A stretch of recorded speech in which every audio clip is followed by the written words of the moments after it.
Segretario Acquisto, dopo il grido di allarme lanciato dall'Ordine degli Architetti, dal capo del Genio Civile, architetto Rino Lamendola, arriva anche quello suo della UIL. Cosa sta succedendo? Perché la nostra terra continua purtroppo a essere abbandonata, in particolare la provincia di Agrigento, per i fondi del PNRR? Tutti i gridi d'allarme che abbiamo lanciato negli anni, noi come UIL, ma abbiamo fatto anche come Castello Sociale, hanno fatto le altre associazioni, vedo che comunque non hanno sentito nessun interesse in chi potrebbe cambiare le sorti di questo territorio. Un territorio dalle grandissime potenzialità, ma che viene puntualmente mortificato ogni volta che ci può essere un'occasione di rilancio o di sviluppo per Agrigento e la sua provincia.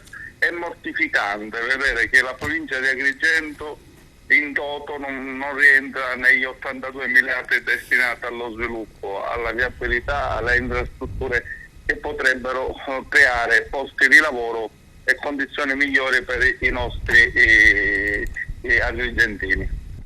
Quindi cosa si può fare? Cosa si può fare in questo senso? Anche un appello a chi ci rappresenta a Roma e a Palermo. Si può fare tanto, specialmente in un momento dove tutti sono maggioranza, in un momento dove il governo Draghi è composto da un'ampia maggioranza, e ne fanno parte la stragrande maggioranza dei partiti e dei politici anche che sono presenti nel nostro territorio, però di fatto sia alla regione che a livello nazionale vedo che nessuno poi si interessa dei problemi di Agrigento. Ci avviciniamo a momenti elettorali, quindi ci avviciniamo alle regionali, ci avviciniamo a momenti in cui il politico si sveglia e quindi comincia a promettere, ma poi puntualmente quello che abbiamo oggi noi denunciato con la nota stampa è l'esempio di come questi politici non attenzionano mai il territorio e non portano mai le istanze degli agrigentini. Quindi noi abbiamo fatto tanto negli anni nel cercare di invertire la rotta. L'abbiamo fatto solo come Willy, ma abbiamo fatto un grande lavoro anche come Castello Sociale.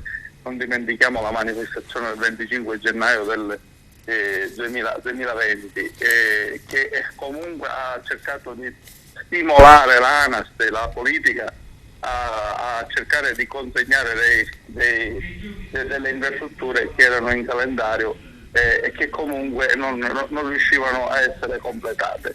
Dobbiamo continuare comunque a essere da stimolo, però ripeto, loro, i politici, chi poi viene eletto al Parlamento sia regionale che nazionale, o gli amministratori comunque sono i preposti a far sì che nelle sedi opportune le istanze dei territori comunque debbano diventare realtà e concretezza.